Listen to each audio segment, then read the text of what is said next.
وَلَنْ تَرْضَى عَنْكَ الْيَهُودُ وَلَا النَّصَارَى حَتَّى تَتَّبِعَ مِلَّتَهُمْ. صدق Allah. صدق Allah.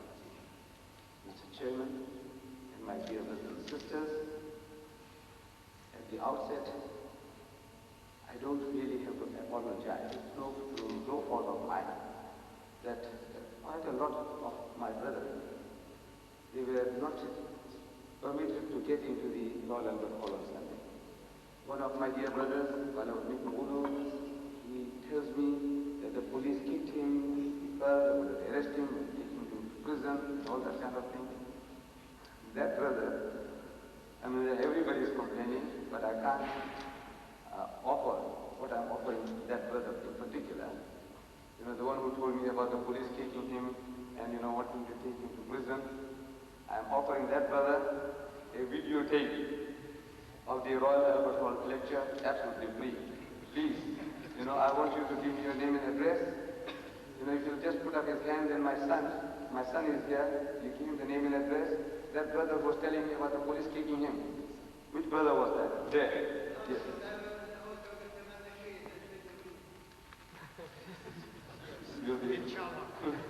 Let me give you the whip now. You can buy the horse later. The reason for all that turmoil was that the hall was booked by the Christians. You see, it was booked by the Christians because they had challenged us.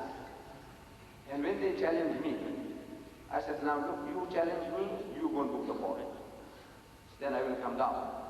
In other words, otherwise you can get every type of puppy. You know, little dogs, Pekingese, everybody wants to challenge the man. So you can say, I challenged Ahmed Deedat and, you know, I took him to task. I said, no, if you want to have that privilege, you must pay the price. So the guy agreed. Now since he agreed, he paid the price and the tickets were in his hands. They were supposed to give us 50-50. Half-half. But the guy didn't play the game. We will not do it. But in the future, I assure you that we will not go to the Royal Albert Hall anymore. That's finished now. No more. It's too small, we have realized it. So either we go to Wembley Stadium or to the exhibition hall in Birmingham, where I'm told that some 20,000 people can be accommodated. The topic I have chosen for this evening's talk is the challenge of Islam. This is a Christian publication. The title of this book is The Challenge of Islam. That is the topic for this evening's talk. In the verse that I read to you from Allah's Kalam, Allah gives us an eternal reminder about our relationship, the Muslims' relationship with the Jews and the Christians. There can be no mistaking about that. He's telling us in the clearest terms, he says, وَلَنْ تَرْضَى عَنْكَ الْيَهُودُ وَلَا النَّصَارَى حَتَّى تَتَّبِعَ مِلَّتَهُمْ. That the Jews and the Christians, Allah says, will never, I understand in Arabic means a double negative, will never be satisfied with you, O Muslims, unless you follow her brand of religion. And I don't know whether you know that if you choose to opt out to become a Muslim, if you want to join the Roman Catholic Church, the Anglicans won't be satisfied with you. If you become an Anglican or any other Protestant church, the Jehovah's Witnesses won't be satisfied with you. If you become a Jehovah's Witness, the Seventh-day Adventists won't be satisfied with you. They have 1,000 different churches and denominations, and each and every one, he makes you believe that he's on the right and even the Christians are all in the wrong. See, the Roman Catholics say, we are the true Christians, the original church. Peter, the first Pope, he started it. And all the others who call themselves Protestants have protested away from the true path. So the Lutherans, the Anglicans, the Methodists, the Presbyterians, and 1,000 different churches, they have protested away, so they are out of the faith of Christianity. But they tolerate one another when it suits them, but in the heart of hearts, in their minds, they do not accept the others as one of themselves, like themselves. So they will never be satisfied. No one what branch you follow. If you choose to this, that, that anyone, the other Christians won't be satisfied with you even. And this has been from the very beginning. From the very beginning of Islam, the Jews will tell the Muslims. Allah says in His Kalam, so وَقَالُوا, and they say, لَنْ يَدْخُلَ الْجَنَّةَ إِلَّا مَنْ كَانَ هُودًا أَوْ نَصَارَىٰ. That you Muslims will never, again double negative, will never enter Jannah. There is no Jannah, there is no heaven for you, there is no paradise for you, unless you become a Jew or unless you become a Christian. This is what they have been boasting. They are telling the early Muslims. They said, you follow this man, illiterate person, he doesn't know how to read or write. You follow him, you'll go to perdition, you'll go to hell. You want to go to heaven? The Jew says, follow us. The Christian says, you want to go to heaven? You follow us. In answer to that, Allah says, Tilka amaniyuhum. This is the wishful thinking, vain desires, hallucination. You say, bakwas, blah, blah, blah. Don't be afraid of that. Tell them how to burhan. So produce your evidence. In kuntum sadiqin, if you are speaking the truth, let us have a look at your burhan, your proof, your certificate that sends you to heaven and destines us to Jahannam, hell. Let's have a look at your proof. And they have produced the proof. They have produced the proof in 2,000 different languages. Do you know that? The Bible. In 2,000 different languages. She said, my Bible says this, my Bible says this, my Bible says this, my Bible says this. They have 11 different Bibles for the Arabs alone. Did you know that? I was thinking that there was only one Arabic language, the language of the Quran. That's what I thought. And I thought all the Arabs speak that language. But now they are telling me, I've got a sample here, of 11 different Arabic Bibles. Dialects, script, types of writing. Oh, there is an Egyptian script, Egyptian Arabic. Then there is here, it says Tunisian script. It says here Al-Karshuni, for the Syrians. There's Algerian colloquial, there is Tunisian colloquial, there is Egyptian colloquial. I didn't know all this. And there is the Moorish colloquial, and there is a Palestinian, and there is the Southern Sudan. For everyone, a different dialect, different Bible. So you Arabs have no excuse on the day of judgment, as the Christians feel. They can say, Ya Bari Ta'ala, for these Arabs we gave them a Bible in their own dialect. Whatever dialect they want, we gave it to them. And the guys still didn't pass them to the fall, sent them to hell. No excuse. Now, when Allah Bari Ta'ala commands us to demand proof, it presupposes that when proof is produced, you will be able to analyze it. Otherwise, it makes no sense. When Allah tells us demand proof, and the guy gives the proof, we must analyze it. We're not going to solve it. So they produce the Bible in 2,000 different languages. 2,000 different languages they can use the Bible. Proof. My Bible says this, my Bible says that. Now we analyze it. This is how Allah is commanding us to analyze it. When you analyze it, you find they haven't got a leg to stand up. And it is so easy, wallahi, it is so easy to reveal with them. On this basis, the basis of the Quran. Allah says, demand proof. Let's see the proof. And he hasn't got what he's telling you. It's not there. He's programmed. See, we all get programmed. It's a natural thing, from childhood. My Hindu cousins, they program the little children. This monkey is our God. This elephant is our God. This handsome man is our God. This is our Rama. This is our Krishna. This is our Sita. This is our Hanuman. This is our Ganesh. They are programmed. And as we grow up, we will start cringing before these images. Program. We can laugh at it. So how can human beings in the 20th century go and stoop down before these things? No, it can't happen. Program. So the Christian also is programmed. From childhood. Father, Son, Holy Ghost. See? He's programmed. He believes that Jesus Christ is the only begotten Son of God. Begotten. Says Adam? Yes, the Son of God. In the Bible, God has got sons by the tons, but no. Jesus is not like that. He was begotten, not made. Adam was made by God. Jesus was not like that. He was begotten. Begetting is an animal act. It belongs to the lower animal functions of sex. How can we attribute such a quality to God? But they are.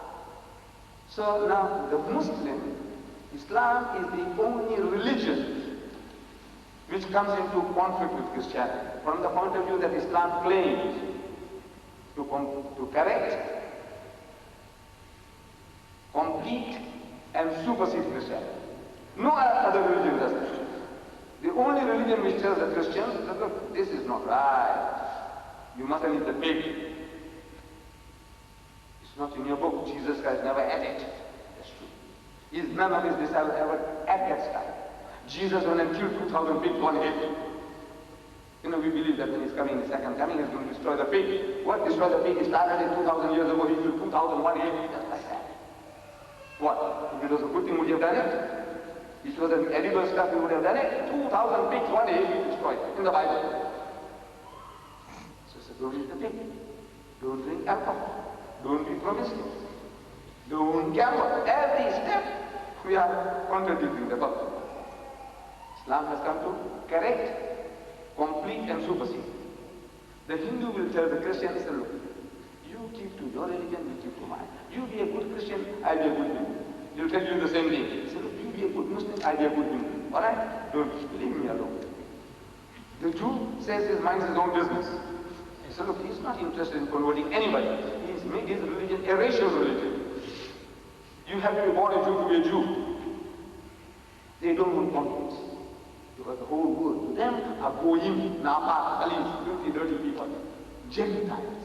The whole world. They don't want the Gentiles, the rubbish, to come into the religion. So they make the religion a racial religion. So Islam comes along. Allah Ta'ala has given us this deen. He's telling us that He has given you a deen, لِيُزْهِرَهُ عَلَى الدِّينِ كُلِّهِ, that it may prevail, overcome and supersede every other deen, every other way of life, whether it be Hinduism, Buddhism, Judaism, Christianism, communism, every ism. Islam is destined to master them all, bulldoze them all. This is the best of Islam. The role which we are experiencing, where they are making inroads into our community, where they are stealing our children, where they are using us as doormats, as punching bags, want to make nests in our head. That role is our choice. This is not our destiny. The destiny Allah gives us is His deen is to master them all, bulldoze them all. وَلَوْ كَرِيَ الْكَافِرُونَ. So now how many unbelievers might not like it. وَلَوْ كَرِيَ الْمُشْرِكُونَ, another place. Now how the Muslims might not like it. And he repeats the same formula. Again in the Quran, 3 times in the Holy Quran, he repeats the same formula. He said, هُوَ الَّذِي أَرْسَلَ رَسُولَهُ بِالْهُدَىٰ. He is who sent his messenger with guidance, with haqq, and with the religion of truth. He used here كُلِّ, that it may prevail, overcome and supersede every other deen. وَكَفَى بِاللَّهِ شَهِيدًا. And enough is Allah is a witness to this fact that He's going to make His deen to prevail with you or without you. This is His promise. This role that we are now experiencing is our choice. It's not our destiny. The destiny is Islam to master them all. So Islam is a challenge on all sides to everybody. Last and final revelation of Allah Ta'ala, most perfected deen, as He says, الْيَوْمَ أَكْمَلْتُ لَكُمْ دِينُكُمْ. Says, this day I have perfected for you your religion, وَأَتْمَمْتُ عَلَيْكُمْ نِعْمَتِي, and have completed my favors unto you, وَرَضِيتُ لَكُمُ الْإِسْلَامَ دِينًا, and I will that Islam should be your religion. Perfect. Nothing to get. It doesn't need anything. He's given you a deen, perfect deen. And it's a challenge to the whole of mankind. It's a challenge to the Hindus, to the communists, to the atheists, to the agnostics, to the Christians. It's a challenge to everybody. More especially to the Christians. Because once these lands in the Middle East were all Christian lands, this city was Christian. Lebanon was Christian. All these areas you call Jordan and all these little bits, all was Christian. Whole of North Africa was Christian. All Christian land at one time. And when Islam comes on the scene, bulldozes them all then and change them. Then they are Islamites, Muslims. It's a challenge. Once Christian land, they have lost it. Then they conquered our land through superior manpower. They ruled us. They ruled us for 100 years in India, Pakistan, Indo-Pakistan subcontinent. They ruled our Indonesian brethren for 300 years. They ruled Mozambique for 500 years. 500 years. This Mozambique is a Muslim country. Did you know that? Even today, 60% of the people in Mozambique are Muslims. Did you know that? When the Portuguese, 500 years ago, when they were finding a sea route to India, for our spices, they were finding a route to India, they knocked hells into our brethren because of the superior gunpowder, and they conquered this place called Mozambique. Mozambique was a Muslim territory. There was a Muslim governor, an Arab. His name was Musa bin Baig.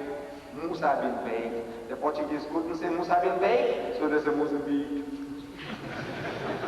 And he just started. Mozambique is a Musa bin Baig. Like Jabal al-Tariq, they couldn't say Jabal al-Tariq. Tariq was the Muslim commander who crossed into Spain and they burned the boats. They burned the boats.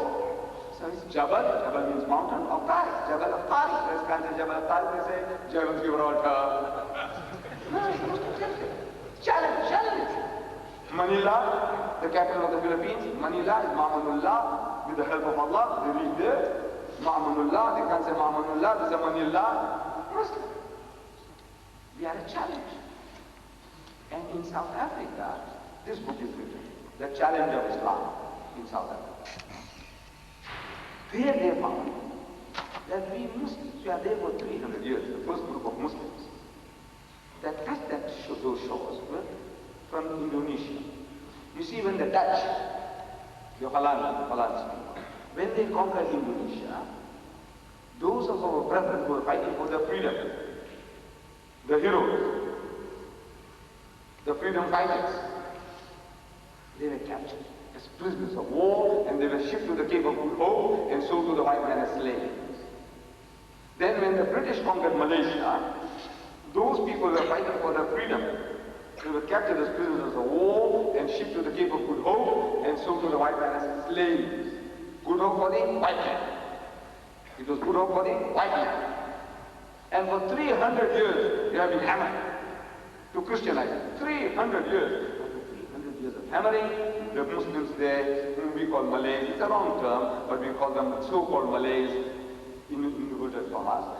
These Malays are one of the most militant Muslim communities in the world. After 300 years of hammering, they became hard as steel. Amazing. The same period of time, when our African brethren from the West Coast were taken over to America, and they were 100% Christianized. These Muslims, they fought back, and they have become one of the most militant Muslim communities in the world. So, for 300 years they tried, and they have multiplied. The Muslims have multiplied. Beyond natural multiplication, beyond procreation, we multiply. And they are a challenge. They uproot us from one place to another. They uproot us from our settled homes, our Jummah Masjid. Take us away out into the Kunduz, into the wilderness. And they will put up our own new habitation, 11 mosques in Chatsworth, 13 mosques in Lothian, in the Transvaal. You uproot us, wherever you uproot us, we take down again our masjids. Taking down is right, we will be here, inshallah, until Yawm al-Qiyamah. We are a challenge. In a foreign environment, the government is in the favor, financially, they have everything, missionaries by the thousands, and they have not been able to work with us. We are a challenge. This is what the guy is telling us in the book. Same thing here. You are here about 100 years. The Muslims. You are numbering today, some say, about 2 million. In the UK, 2 million. And you are a challenge. You are a threat. You are an offense. Look at this masjid. In the heart of Britain. Look at this masjid. Look at this guy. Wherever you go, you're pegging it down. Pegging down. Masjid, buying churches, buying synagogues. Huh? You are a threat to them. And they're crying out. Yeah. This is the Christian publication. Islam comes to Britain. I showed it to our Dr. Muharram. I don't know if I'm mispronouncing his name. You know, our director. I call him Muharram. You know, I don't know, I'm mispronouncing his name. Forgive me. So I showed him this. He said, this is our masjid. This is the minaret. This is our masjid. I say, yeah, but you didn't publish this. This is the Christians published. Islam comes to Britain. For what? He says, look, it's a threat and it's an opportunity. The Muslims are a threat and an opportunity. Yeah. England said the Muslims are coming. The Muslims are coming. In olden days, the Turk is coming, the terrible Turk. I don't know how many Turks we have here. How many Turks? So the terrible Turk. You know, the Turks are coming. They used to put the children to sleep. I said, the Turk is coming. So the children go to sleep. This is the terrible Turk. Now the Muslims are coming. But this time they are very happy. They are afraid as well as they are very happy. The missionaries are very happy. They have changed the headquarters. International teams. They were in Canada. They had the headquarters in Canada. From Canada, they made the center in Birmingham. Why Birmingham? It's the center of the UK. And they say, I must read it exactly what they say. Oh, it's making the mouth water. कहते हैं मुंह में पानी आता है, मुंह में पानी. You know, when you see some nice food, your mouth water is making the mouth water. Say our goal, our strategy. Our strategy. There's some Pakistanis sitting there, Muslims. He says our strategy, our goal is to field an English-speaking team to Birmingham to work amidst the 25,000 Bengali Muslims. Why Bengali Muslims? Because they are humble, poor people, illiterate people, maybe more so than the Pakistanis. With apologies, I don't mean anything, sir. You know, the conditions from which they come, overpopulated and misruled for centuries. They are coming from there, will be a little poorer in education and in money than maybe the Pakistanis. See? Or the men from Hyderabad, Dhaka. Better education. So Bengali is making his mouth water. He's making the Christians' mouth water. What an opportunity. Now they say, the Christians, they said, you see, we have 5 extra advantages against the Muslims. 5 advantages they have, which they didn't have before. Number 1, he said, you see, previously we had to go out 5,000 miles, 10,000 miles away from home.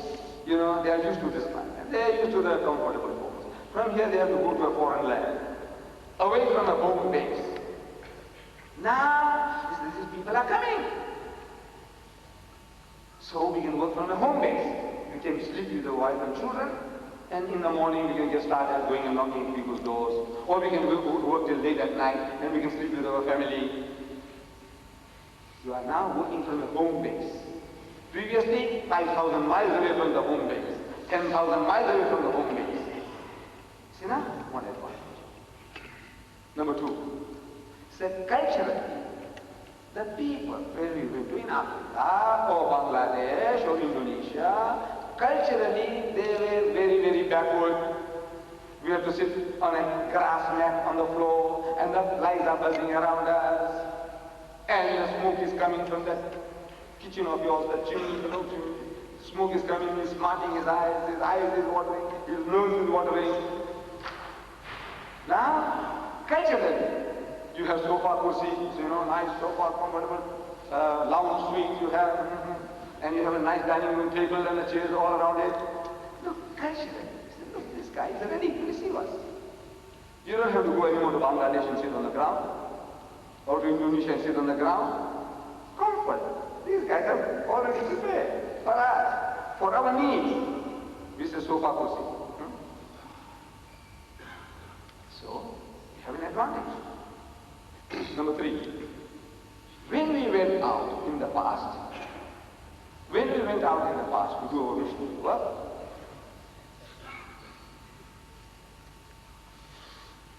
linguistic, we have to learn the language of the native. You go to Bangladesh, you can speak English with them, they have to learn Bengali. You go to Pakistan, you must learn Urdu. You go to Indonesia, you must learn Indonesian. You go to Zululand, you must learn Zulu. Now, these people are speaking our language. You You are making an effort to learn his language and speak as good as him or even better. You are trying to learn his language. You've got to. If you want to survive here, you've got to learn his language. So linguistically, he doesn't have to go out of his way. Look at the advantages that he has now with you. Then, please, if a man was converted in one of the villages in India, Pakistan, anywhere, that man stands like a sore thumb. Everybody says, Murtad, Kafir, you better killing him, Khabis, apostate, he's left Islam. You know what goes through your mind. You see that Muslim brother of yours, who was your brother? And now he's a Murtad, he's an apostate, he's a Kafir. How do you feel? So everybody, as soon as a man is born, listen, you know how you feel, killing him. Now, he says that guy becomes a Christian. Here, 16 million so-called Christians. He can become one of us. No trouble, no worry. So now, you are not one in a minority. You know the minority, you become one with the majority. Number 5, he says the governments of those countries, though they are doing nothing to stop the Christians, like in Pakistan. More Pakistanis have been perverted into Christianity since independence than in the previous 100 years of British rule. More Bangladeshis have been perverted into Christianity since independence than in the previous 100 years of British rule. But the people are not happy. The governments are not happy. Though they are not putting any obstructions in the way, they are not happy. Here, our government is happy. Take them in and follow them, digest them. These are foreign elements, foreign way of behaviors. Make them one of us, make them all pig eaters, make them want to drink wine, do better business. Can you see advantage? And these students are coming, brainwash them, convert them. So, that is not working. It's a challenge. It's an eternal challenge to the Christian. We are an eternal challenge. You are a provocation. The very fact that you are a Muslim, it's an insult.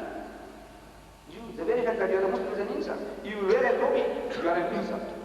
To them, maybe we also feel it that way. So we say, take it away. Put it in the pocket. Yeah, you are an insult to them. You are provoking them. Even with this. Previously we used to be with the red dress, the Turkish dress. I used to wear that, like a Turk. We had a brigade, called the Muslim Lads Brigade. Everybody wore that Turkish dress. We call it Turkish dress. The red topi with a tassel. Yes. But now, even this humble thing, we are terrified of. We have lost our identity. We have lost. The Sikh, a handful of Sikhs compared to us in India.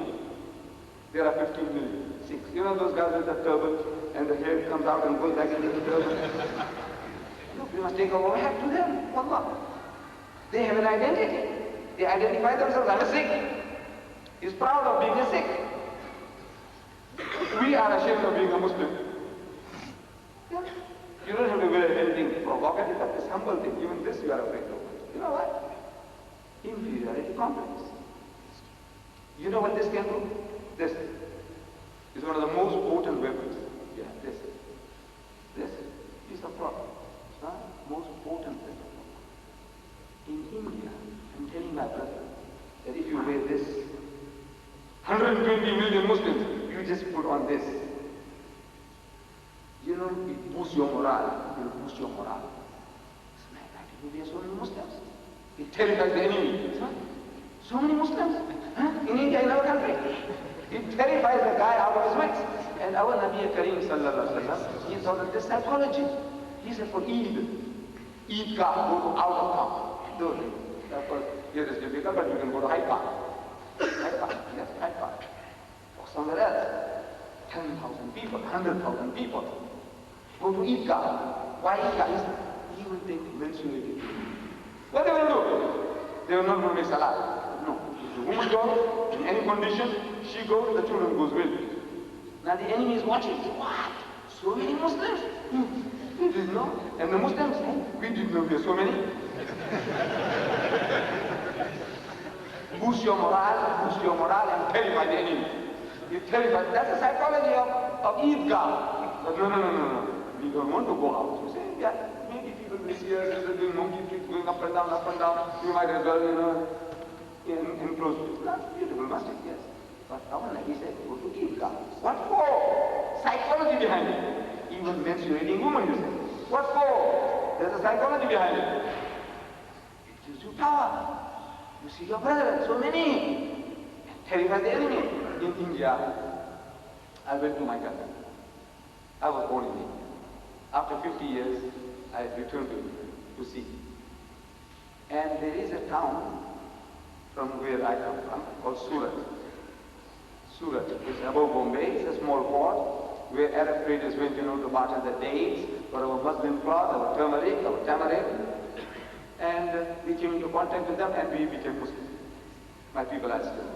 In Surat, when the British were ruling, anytime there was a trouble between Hindu and Muslim, we had Muslims who were Urdu speaking in Gujarati. They speak Gujarati like me, but also the home language is Urdu. They said there were old soldiers left with the Turks, when the Turks conquered the place. And now we are those remnants left over, so they speak Urdu. We speak Gujarati. He also speaks Gujarati, just as good as us. But his home language is Urdu. We call them Mia Bhais. No insult intended for anybody. This is how we call them and they recognize. We say Mia Bhai. We are Boras. We are the Sunni Boras. Boras, we are. So, these Mia Bhais, they were a military compared to my people. My people were farmers. Humble people. These Mia Bhais, any double starts in no time. Settle the whole thing. Settle the whole thing. No problem for us, we in the villages around Surat, no problem. The Mia Bhai does the job. The Mia Bhai does the job. He was a military man. Kamaro, so I die, that's spiritual type of problem. More like the Pakistani. So I go after 50 years and I can't see a single Mia Bhai. Not one. What happened? No. Nobody. They don't want to be recognized. Why? Afraid you're terrified. Of the Hindu. You don't want the Hindu to recognize you. Psychology is, he does the job. You think it for that, your mind is already gone down. Finished. You are terrified. Because you're not identifying yourself, you're terrified. If I identify, maybe people might start some trouble, or maybe they might not hire my taxi. Right. So that's the job. And the Hindus are telling two things you must do to these Muslims in India. Two things. Number one, dissuade them from using the Muslim names. That's very easy. Very easy. Dissuade you from using the Muslim name. You go for a job, what's your name? Muhammad Sadiq. You see now it's full up. Maybe some other time, maybe if there's something I will write to you. Ahmed Deedat. Deedat can pass. You see, this is a Hindu surname. We have Hindu surname. Originally, we were Hindu. You see, we retained the surname. Ahmed is Muslim. No chance. So I go, try one place, another place, another place, now making a headway. So I said, no man, maybe it's a name. So I'm Deedat can pass. But Ahmed, said, look man, do something with Ahmed. Maybe I can get a job. See, I got it. Dissuade you from using the Muslim name. Number two, dissuade them from wearing a hat. They're telling you, dissuade the Muslim from putting on an identity. And you did it voluntarily. Voluntarily, they didn't say anything, you just did it. What they want you to do, you did it. So 120 million Muslims, no say, we are worthless, not worth tuppence in that country. A handful of Sikhs, Indira Gandhi was bending backwards to appease them, and Rajiv Gandhi gave them everything they wanted except independence. We Muslims, we can't even cry in that country. You know that? We can't even say, why are you hitting us? Then every day 2 riots a day are taking place against our people in our own motherland, and you can't even cry. Why? You lost your identity. Who made you to lose it? You did it yourself, voluntarily. No, these are little things. Little things. I'm not telling you must put on a turban or put on a red fence and provoke people, like the red rat to the bull. We don't want you to do that. But something humble. Sikh has got an identity. That identity gives him power. He is like a lion. We are like sheep and goats. Emasculated animals ready for slaughter. If I'm going to at question time, you can question me and you can take me to task. Even afterwards, I said, look, uncle, I think these are all fibs, false stories you're talking about. I said, look, this is what I This is the real thing. If you have a head here, you see a man in the streets, Assalamu alaikum. I have been traveling, this is the 7th trip of mine to the UK. I have been traveling in the underground, often. And I see a man across me. I can't start a conversation. You guys have asked him, where you come from? You people listen, is that your business? Do I owe you something? But if you had something on, say, Assalamu alaikum, wa alaikum salam. So where you come from, Ahi? I come from Morocco. No, mashallah. You're from Africa? I'm also from Africa. I'm from South Africa, you come from North Africa. Mashallah. You're from Libya? No, mashallah. Here you come from. Immediately you can actually, once you are a Muslim, it's an open society. Assalamu alaikum, it's hard to come open. Where you going, brother? I'm doing so-and-so. And I'm looking for accommodation. I'm looking for a house. So look, I know somebody in Leytonstone. Come, I'll take you and show you. I want to go to the masjid. So if I see somebody in the head, say, excuse me, Assalamu alaikum, masjid. He says, come, I'll take you. Otherwise, I don't know who to talk to. Identity. Oh, that's one point. So we are an offense to the Christians. We do everything. Allah says so. So either we give in something, join them. If you want peace, join them. Or you change. And this is our destiny. When Allah says, given you a deen, that is the master organ, supersedes them all, rules them all, not with a gun, even if you had it. Even if you had the laser gun, you have no right to force Islam down anybody's throats. Allah says, la ikraha fi din. There is no compulsion. It's worthless. If you have the power and you force people to accept deen, it is not worth anything. It must be a voluntary acceptance. Become your brother. So, intellectually, Allah has given it to us. There is not a system that you can't deal with on that level. Intellectually. The Christians, they have now started new systems, new techniques. When I was here at the Islamic Cultural Center the last time, I spoke on the subject, man and God relationship. How many of you were here? Please put up your hand. I have an idea. Not many. So whatever I might have said, it bears repetition. If the 50% of you put up your hands, I said no. It's not fair to start pushing the same thing down, repeating it, but I think it bears repetition. You see, how I got started in this. People are asking me, how did you get to, what do you know, how do you know all these things? So I didn't go to any university, to any Darul Uloom, no. She asked me where. I know, when I went to Malaysia, at one of these training colleges, they asked me to go and deliver a talk. So the chairman, who was to be the chairman, is asking me, he wants to introduce me. He said, which university you went to? So I said, I went to the University of Hard Knocks. He said, where? I said, it's all over the world. Now, he still didn't catch a joke. He still didn't catch a joke. He's not used to that type of language, VIP talk. So he's introducing me. He said, Mr. Deedat went to the University of Hard Knocks in Durban.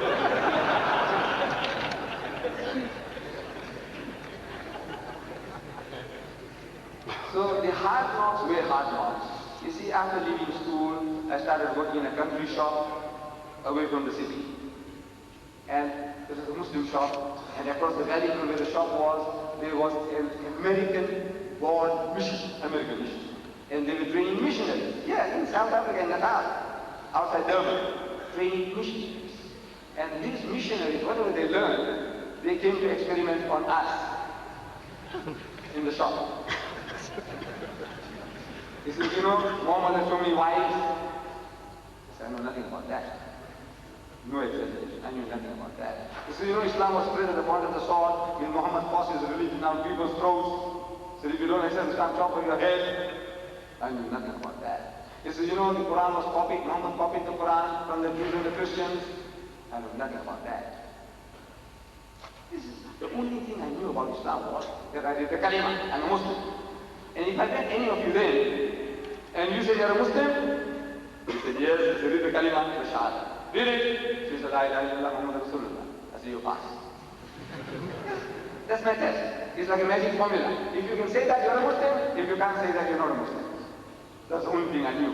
I knew how to make salat. The way my father made Urdu, I did it. The way he made salat, I did it. The way he fasted, I fasted. That's what Islam I knew. I knew nothing more. These guys are telling me they're using the Prophet, using Islam. All the other staff, they're all school boys, all cheap labor, just left school, everybody, me and all the others. And we are utterly helpless before this Christian mission. So either leave the job and run away, or you fight back. But you can't fight back if you have no knowledge. You need weapons. No weapons, no knowledge. And jobs are hard to get. You can't go and start looking for another job. You can't. Very difficult it was those days. So Allah is Musabbibul Asbab. He is the creator of opportunity. If He wants to help you, He opens up doors as His promises. So وَالَّذِينَ جَاهَدُوا فِينَا لَنَهْدِيَنَّهُمْ سُبُلَنَا. So whosoever strives in our way, we open up doorways for them. Pathways for them. Open up. So I had a hunger for anything. Read. I had that. Bulk of the Muslims, we haven't got it. We are an Iqra community. The very first word of the revelation Allah gave over Nabi Kareem Sallallahu Alaihi Wasallam was Iqra, read. We are all a live Iqra community, people who don't read. We don't read. But somehow I had this. And I couldn't afford to buy books. So I was reading newspapers. Old newspapers. When I read it is new to me. Whatever I read is new to me. You're 6 months old, year-old, if I read it is new to me. Everything is new. I read. So one Sunday, we don't work on Sundays. So I go to the boss's warehouse, and then I see a pile of old newspapers, and in the newspaper I'm rummaging for some better material to read the newspaper. Like a magazine. We have magazines like the Outspan, Farmers Weekly, Personality. So anything like that is preferable to that old newspaper. I'm rummaging through. And while I'm rummaging through newspapers, I come across a worm-eaten book. Reddish in color, full of mildew. I pick it up and I start to sneeze. I'm not sneezing now. I started to sneeze and I look at the book. It says Izharul Haq. I-Z-H-A-R-U-L-H-A-Q. Izharul Haq. It's written in Latin, it was in English. Izharul Haq. Izharul Haq. Sounds like a Muslim. What is this? I don't know, but it sounds like a Muslim. You know, the book is written in I-Z-H-A-R-U-L, but it sounds like Muslim. So I see at the bottom in small letters it says, the truth revealed. I said, maybe it's how it means, the truth revealed. So let's have a look. On the book, so I'm reading. It was about the British conquest of India. When the British people conquered my country, they felt that at any time, anybody will give them trouble, it will be the Muslims. Because power, rule, dominion was wrenched out of the hand, and once you have tasted power, you aspire to get it back once more. This is human nature. You've tasted power, you want power once more again. And the Muslims were a militant people. From the Hindu quarters, there is no fear, because they were as docile as the cows that they were worshipping. Allah ki garib guy. Not now, they changed now. But they were as docile as the cows that they were worshipping. So they felt that if they can rule the Muslims, they can rule India for 1,000 years. Just change the people, teach them to turn the other cheek. What Jesus said, that you strike them the right cheek, give them the other. Teach this fellow to do that. And you can rule India for 1,000 years. So they started pouring in the missionaries like frogs in the rainy season into India. And they started challenging the Muslims to public debates. At first the Muslims were reluctant for two reasons.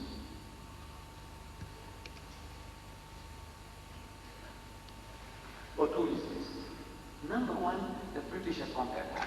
If you speak something and fight back too strongly, they might send us to Kalapani, Andaman Islands. You know, like in South Africa, they send to Robben Islands. So they must send you somewhere to Kalapani, in the Bay of Bengal, there's Kalapani. Andaman Islands, they deport all kinds of dangerous characters there. So now they might send us away there, this thing is kicked out of the way. Number two, he says, the guy is challenging us in English and we can't speak English. Good excuse. Our Allah said we can't speak his language. How can we debate with them? So they mastered our language. The missionaries. And this is the genius of the Western. Wherever he goes, he learns the language of the native. Wherever he goes to Indonesia, he learns Indonesian. He comes to Zululand, he learns Zulu. He goes to Basutoland, he learns Basuto. He goes to Swaziland, he learns Swazi. Wherever he goes, he masters your language. He goes to the Arab countries, he learns your masters your language. So he mastered our language, and he challenged Muslims in Delhi to public debate. Now, what excuse? So Maulana Abdul Aziz of Delhi, he accepted the challenge. The young men stampeded him. He said, come on now, he wants to talk in our language. How can you say no? So he accepted. And according to the appointed time and date, the debate starts. And I'm told in the book that 100,000 people gathered. In India it can happen. And there was no mic system. I don't know how voice traveled those days. But you get tremendous pleasure. You see your view there, this is a little tiny thing, Somebody happens, somebody passes and says, hey, good blow. You Mara, Masha. Maybe he creates his own story to see what's going on there.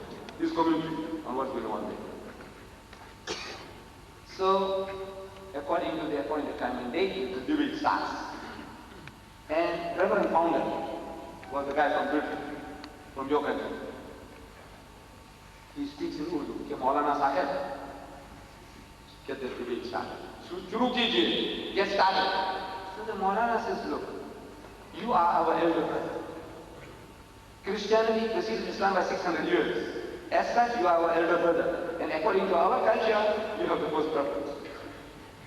Number two, he says, you are our guest.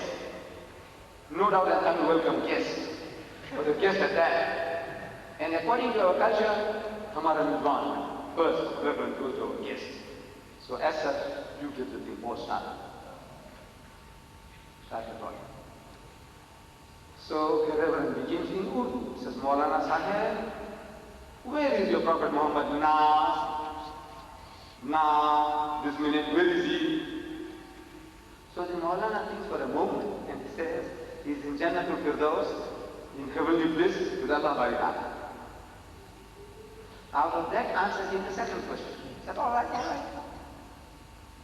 Tell us now, where was he when his grandson Hussein was martyred at Karbala? Where was he then?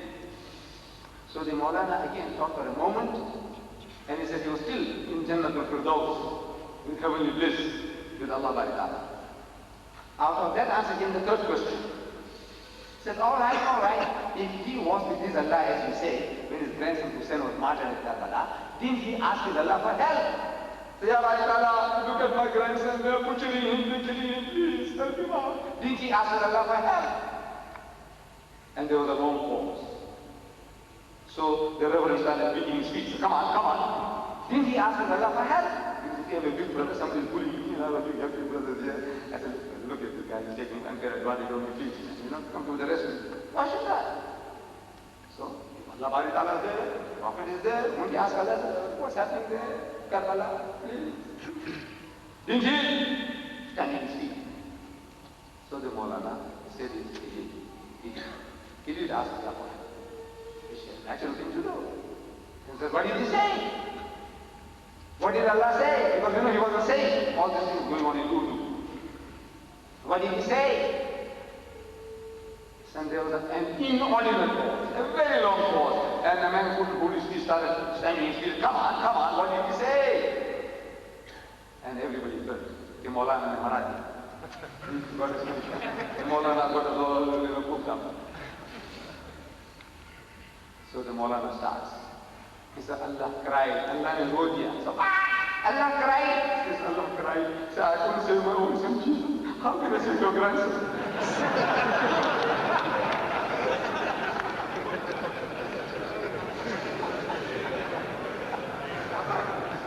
And the debate was over. You see, it has nothing to do with truth or falsehood. Nothing. It is matching of the wits. It's a wit. There's a saying. that twice armed is he whose cause is just. If your cause is just, you give it our spirit. You can stand for it. You're going to fight it. You're going to prepare to die for it. But thrice armed is he who gets in first. The guy will not give you the first blow. You finish. Now when you are on the right, so Alhamdulillah, knock him out. I'm reading this in the book, which makes the book interesting to me. Then I read about an Arab chef. An Arab chef. A little ruler, something like a little emirat. He's a little ruler there. And a Christian missionary got stuck into this. And they have a position. We are mine. They'll never let you go. If you give me a finger, he'll catch you by the hand. He'll never let you go. If you call him in, allow him to speak to you, give him tea and samosas and bhajiyas, he'll never let you go. Until one day you say, hey, keep out of my door. I'll put a knife through you. Or you get put either way. Otherwise, there's no way of keeping him out. There are procedures. We have a point. We have an argument and we beat the fellow. And we are satisfied, I beat the fellow. Why don't you persuade? Find out where he lives. Why don't you invite him home? No, I beat the fellow and knock him out. That's our mentality. That guy, if he makes a little crack in you, no hope, no chance for you until you are converted. So, this Christian missionary is making help for this poor chef. Christ died for his sins. God Almighty, he came down to earth. He had such compassion and feeling for mankind. You can't make the grave. So God himself must come to earth and he must die as a man to redeem you of your sins. That God Almighty, he died for you. He died for you. This is the only thing he can give you when he's telling them about that. Really, you don't have to pay 5 times a day.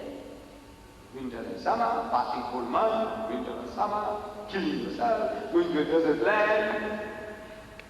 Perhaps you don't have to do all that. Straight jacketing your life. No, you just believe that Christ died for your sins and salvation is yours. If it was true, he said, all of us, that's right. What a fantastic way. You don't have to do all this. What we are going through. So, Christ died for you. God Almighty, he gave his life. His son is himself coming down to earth in the form of a son, and he died for your sins. There is no way out for the portion.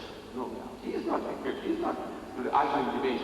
But this guy is pushing in, day in and day out, every day, to rescue himself. He had a brain.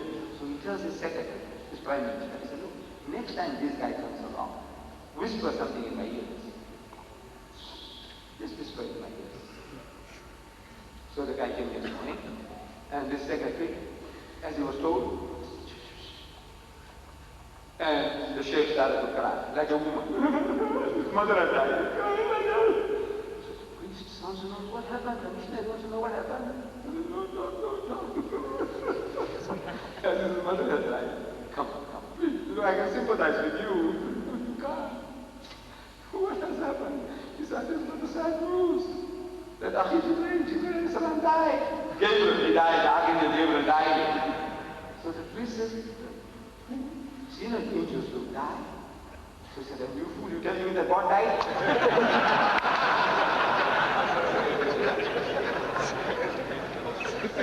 Now I'm reading this in the book. You see, I'm reading all this in the book. So I'm sitting there in the go down, in the warehouse, on the floor, in the dust. And I'm reading this, I can't let go. I'm reading about Matthew, Mark, Luke, John, about this contradicts that contradicts that. So, when I had a chance, I go to Durban, I go to a second-hand bookshop, and I find the New Testament. I bought for 6 pence. 6 pence. 6 pence, I don't know, 6 pence. That was a small piece. We had a smaller piece called Tiki, 3 penny piece, in silver, look like silver. And a little bigger, 6 pence. So I bought a 6 penny New Testament. That's the start. So, I go back to this country place. I say, Matthew, I look for Matthew. Mark. This one contradicts Mark, so-and-so, so I find that. I mark it at this page, you'll find the contradiction there. This one is Luke, contradicting John. Then it says, I did, so-and-so. I did. So I look for I did in the Bible. And I did means the same. If it's Matthew, then it's I did means send in Matthew. But I don't know what it means. I did. So I I look for Ibid in the Bible. I can't find Ibid. She said, no. So now I'm getting armed. I know something about the Bible. I mark it. So now when they come to do the Bible, I say, where are you going on Sunday after church? The guy said, no. So where do you live? That's right. I'll come and see you. Sunday morning, 10 o'clock, right? So I go. I said, now look, 1 point you give me in the favor of your religion, I give you 10 against it. You give me 1 blow, I give you 10. That's the only language I knew. See, I'm a schoolboy, just a school. You give me 1 blow, I give you 10. When I got my kids now. Not with the faces, with the intellect. And every Sunday is a new conquest. It's so pleasant. It's so precious. I tell you, Allah, you know, I did boxing. And I know when you get the guy from the field, when you go, it gives you some ecstatic feeling. I did wrestling, I did judo, I did weightlifting.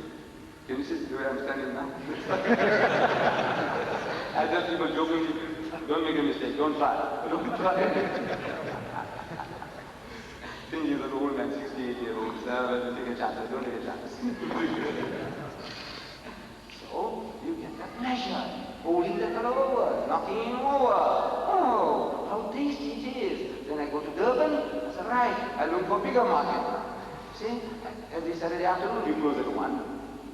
I have my lunch and look for a church. Go to church, yes.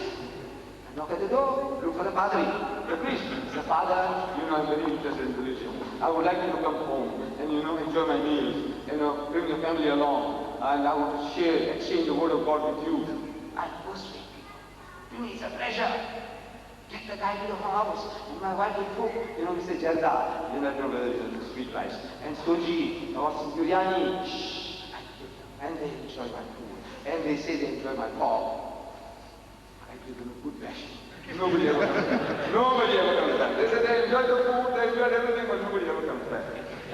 For a second dinner, nobody. That's my hobby. And Allah says, وَمَنْ أَحْسَنَ قَوْلًا مِمَّنْ دَعَا إِلَى اللَّهِ. Who is better in speech than he who invites people to Allah's service? وَعَمِلَ صَالِحًا, and is a doer of good deeds. وَقَالَ إِنَّنِي مِنَ الْمُسْلِمِينَ, and he says, I am those Muslims who have submitted the will to the will of Allah. He is asking who is better than in speech than he who does this. In other words, there is nobody better in speech. The best speech making that you can do is to invite people to Allah's service. The best hobby, the best preoccupation. The best occupation, this. My hobby has become my occupation. I can't imagine anybody having a better job than what I have. Allah, there isn't. My hobby is my occupation. It's a hobby. It's an occupation. So I started knocking people out here, there, everywhere. And the pleasure it gave me that now it brings me to the Royal Albert Hall. Once, twice in 5 months. Now the guy's challenging me again. Look, Royal Albert Hall is too small, we'll have to go to Wembley Stadium, or we go to Birmingham. This is the hobby. This is the private occupation of the Muslim. Every Muslim. You earn your living, by all means. Whatever job you do, whether you sweep, clean the toilet, there's no shame in doing any honest labor, no shame. But every Muslim must have a second occupation. And that is sharing Allah's deen with people. Ud'u ila sabili rabbika bil hikmah. To invite all to the ways of thy Lord with wisdom. وَالْمَوْعِظَةِ الْحَسَنَةِ, and with beautiful preaching. وَجَادِلْهُمْ بِالَّتِي أَحْسَنَ, and reason with them. Please let us listen most precious. I said, how to do the job. And my brother and my sisters, I said, there is a very easy. Our neighbor, our employers, our co-workers, invite them home for a cup of tea, and your bhajiyas and samosas, and your jalebis. You know jalebi? You know this round thing with the juice inside, sweet meat. Ooh. You know, I gave one to an Africana lady, she came, you know, I took her home and I gave her tea and jalebi. And she said, jalebi, you know this round thing. And she ate that. She's asking, how do you get the juice inside? She wanted to know how the juice went inside the jalebi. Yeah, they're interested. They want to know. such lovely food. Our bhajiyas, our samosas, I tell you, it can knock people over. You don't have to be very clever. Your dal and rice can convert you. Wallah, dal and rice. You said ridiculous. You said ridiculous. I said, no. Professor Germanus, professor of philosophy, he was converted by eating our dal and rice. Professor Germanus and Iqbal, Dr. Muhammad Iqbal, were studying philosophy in Germany together. Before Pakistan came to Italy, this guy, around the 40s, Professor Germanus visits India, the subcontinent. And he goes to Lahore, goes to meet his old friend Iqbal. It was a Friday. Father Juma, he reaches Iqbal's house. Finding out where he is, he reaches the home. And Iqbal and his friends had just seated on the ground with that little sheet, and they were eating dal and rice with some chutney, chataka, some kachumar, salad and things like that. He sat down to eat. And he sees his friend there at the doorway. Come, man, come. He said, no, I had it. Come on, man, this is coming to me. That's Muslim hospitality. You said you had it. Never mind, man, come and sit down. But I know, I'm here. That you people in Britain, you have changed. That hospitality is gone out of you. You have become like the Englishman. See, the Englishman says, why did you phone me before coming? You say, my people are very hospitable. In South Africa, they're Muslim. But the same fellow, when he comes here, you see, we have a saying in my language, that when you tie a horse with a donkey, the horse can't pray like a donkey, but he lifts up his head. Yes. घोड़े को गधे के साथ बांधता है तो घोड़ा ऊंची ऊंची नहीं कर सकता मगर सर ऊंचा करता है. And my people, my own people, I'm coming in, finding out that they also become like those donkeys that you are tied with. You also behave like that. You want to know why did you phone me? What? He said, whatever it is, they come and sit down and eat. So he said, come, he wants it, come, join us. So he sits down to eat. And he's eating what? Dal and rice. Of course, the dal was converted. Meat inside. See, it's a banya food, my nation. When we were banya, Hindus, we're eating dal and rice. Without meat. Now, you put meat inside, you make it Muslim. You're putting meat inside. So, it was made Muslim dal and rice. Try it. So tasty, Allah. Our food is so tasty. It's so exotic. In my country, the African hogs it. You know, the white man hogs it. There's no people there in the country when we give our food that he can resist. He eats and eats like a hog. So this guy, Professor Germanus, is eating, tasting the chutney and the kachura. So what is this? He said, this is dal and rice, our staple food. So what? A nation that can change this simple staple thing like dal and rice into such an exotic food, what kind of a wonderful religion you must have? To accept that religion. That dal and rice, converted the man. Sounds so silly. Foolish. He did it. People see our cans in the toilet and they get converted. Do you know that? Can in the toilet. My secretary, from our masjid, from our office, we can see the Juma masjid here. We can see the passage. People coming in. And he sees somebody around lunchtime, somebody peeping into the masjid through the window. So he was going home for lunch, so he goes and walks up to the fellow and says, look, you want to do anything? He says, yeah, I'll let you know a little bit about Islam. He says, look, I'm going for lunch. If you like, you can join me. And while we are at the lunch table, I can tell you. He said, all right, come. Takes him home. When he goes home, he said, excuse me, I'm going to go to the toilet. My secretary says. So he goes to the toilet, he comes out. So the other man said, Englishman, Hogan, Mr. Hogan, Englishman. He said, look, I also want to go to the toilet. No. He goes to the toilet, he comes out. He said, what do you do with the can inside the toilet? What do you do with the can? So he explained. And then we go for number one, we wash. We go for number two, we wash. What? I said, yes. You know that what is the fellow? Hygiene! The topmost hygiene in the world! Another guy we converted, the Reverend James Cunningham, we call him Jamaluddin. His parents are still Roman Catholics, very staunch. And they always harass him. But he's a very patient young man. Jamaluddin Cunningham. You know, there was a Lord Cunningham. He's Jamaluddin Cunningham, Englishman. So he also takes the can into the toilet. So the father is asking him, James, what do you do with the can in the toilet? So he explains. Again, after a few days, he's getting impatient. James, what are you doing with the toilet? Can in the toilet? So he says, Daddy, look, you wasted 100 gallons to wash the pan. With Harpic, you know, this disinfectant, to wash the pan, make it clean, so you can stand. But he says, Daddy, you don't use one drop of water for yourself. On yourself, not one drop of water. The pan, yes, you wash, but not yourself, not one drop for yourself. He goes and tells his wife. His father goes and tells his wife. He says, you know, what Jenny says is true, but I won't admit it. Wallah, it is so easy. Allah, call them home. I say, call them home for a cup of tea. What your prajaz and samosas can do, you don't do. It's half the battle. There is no better way to get into the heart of a person than through his stomach.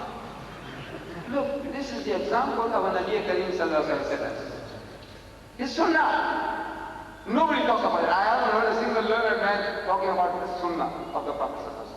That when he was commanded to preach, he called the leaders of the Quraysh, invited them for dinner.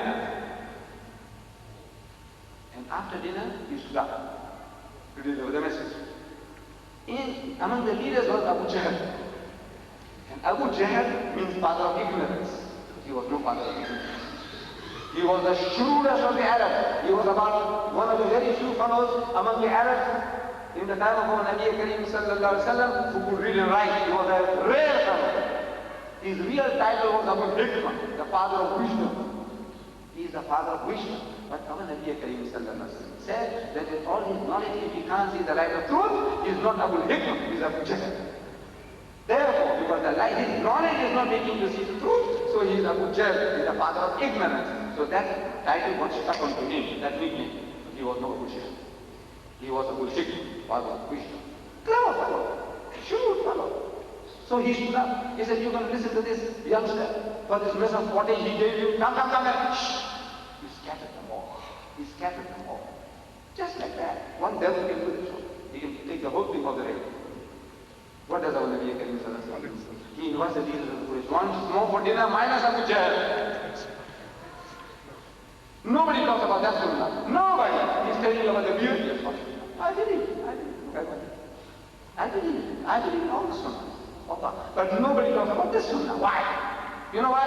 Because it costs you something. That sunnah costs you something. The other sunnah costs you nothing. For me to tell you what will give a beer, what does it cost you? I say you must pray 5 times a day. What does it cost you? Nothing. I have to tell you, लोगों को खाना खिलाओ, feed people, call them home, feed them there. It's going to cost you something. I'm going to set an example and it will cost you something. So best thing, don't talk about it.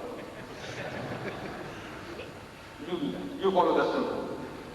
The first sunnah of this propagation he did. Follow that sunnah. Follow them. Feed them. Talk to them. He said, have you seen the Quran? Get a translation. Like this by Abdullah Yusuf. I don't know if it's available tonight or not. They're supposed to be available. This Quran by Abdullah Yusuf. You know, almost 2,000 pages. 1,928 pages. For 6 pounds. 6 pounds. There is not another book in the UK. You can buy 2,000 pages for 6 pounds. A 200-page book I can buy for 19 pounds. 19 pounds. Yeah. This is 2,000 pages for 6 pounds. Now, you owe it to yourself. I'll make no commission on this. I promise you. No commission. You buy from anyone. Whoever has got it, you buy it. This book, what it can do for you and your children. This book, this translation is the only translation which gives you a verse-by-verse translation. It begins, for example, Bismillahir-Rahmanir-Rahim. Just opposite that. In the name of Allah, the most gracious, most merciful. Alhamdulillahi Rabbil Alameen. So all praise is due to Allah, the cherisher and sustainer of the world. Ar-Rahmanir-Rahim. Most gracious, most merciful. Verse-by-verse translation. So over a period, you can almost learn Arabic. That's how I am. When I'm talking, I seem to understand what I'm talking, though I don't know Arabic. Simply because I've been using this translation. Again and again. So that constant repetition makes me to feel that as if I know. And I feel that I seem to know through that system. Number 2, he gives you a commentary, so beautiful. Allah is so beautiful. And his language is so good, as it is an inspiration in itself, the language. The Westerner, you show him this, he can't believe that an Oriental would have written that. As it is a new revelation. It is the English I'm talking about. You don't have to read Shakespeare or Milton to improve your English even. Then it has a very comprehensive index at the back. What do you want to know? Anything, everything. You know about the Jew, Bani Israel, and the Israel, Bani Israel. You want to know about the Christian, you want to know about Jesus, you want to know about marriage, you want to know about divorce. What do you want to know? Whatever you want to know on your fingertips. You want to know about marriage and the end. You want to know about divorce and the scheme. Everything on your fingertips. I said, you wait for yourself. And your children, you need it. Your children need it more than anything else. If you, my address, if you understand Urdu better than any other language, as I get an Urdu translation. You understand Gujarati better than any other language, as I get a Gujarati translation. You understand Bangladeshi better than other languages, as I get a Bengali translation. But in your homes, in this country, if you want to live here, and if you want your children to live here, it is imperative that you get an English translation. Imperative. Because without this language, you will not be able to present what is impossible. You might know Arabic. You Arab also, I'm telling you. You might know Arabic, you understand. Directly you imbibe the message. Still not good enough. Still not good enough. If you want to be in this environment, if you want to share this message, you tell, you also mean the same thing. If you want to live in this country, you want to talk to the people, you've got to get an English translation. Improve your English. By talking constantly, improve your English. And you're using the right words, the appropriate words to convey the message.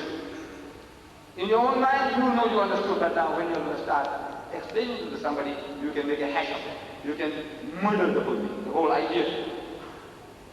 Get this? Use it. All your neighbors, your fellow workers, open it, give them tea and cakes, kashas and samosas, open the book. It says, you know what my book says about Jesus? Open the book. Start reading to him. Bismillahirrahmanirrahim. From Surah Al-Imran, that's chapter number 3, verse number 42. قالت الملائكة يا مريم, says, behold, the angel says to Mary. You would say, you understand, you know what I mean. This is when you see the angel was telling Mary, that's how you would know. So no.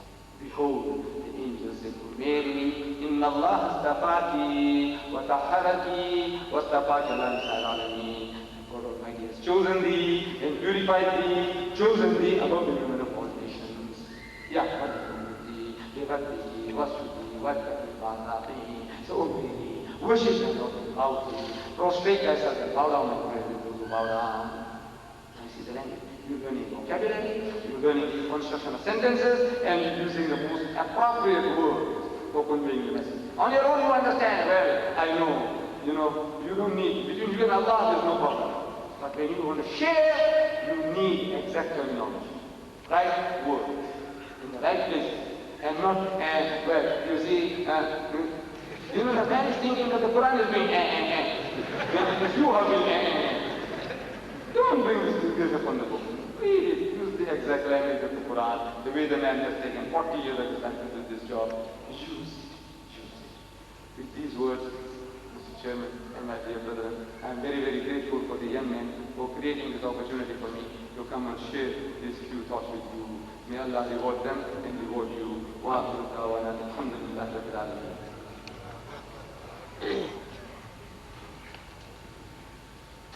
Brother Ahmed, we can go on forever if you have the time. We really appreciate the time you spent with us. But for the next 15 minutes or so, we'd like to invite questions from both brothers and sisters. There's a microphone upstairs in the sister section, and there's one on my left here for the brothers. If you can queue up behind the microphone, we'll have alternate questions between the brothers and sisters. So if whoever has questions, please take advantage of this opportunity.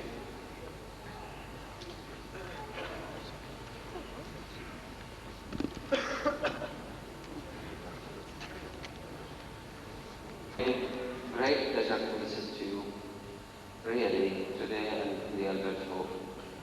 And I'd like to ask you a question, which always I thought of. Is there any Christians in the world today who believe in Allah alone?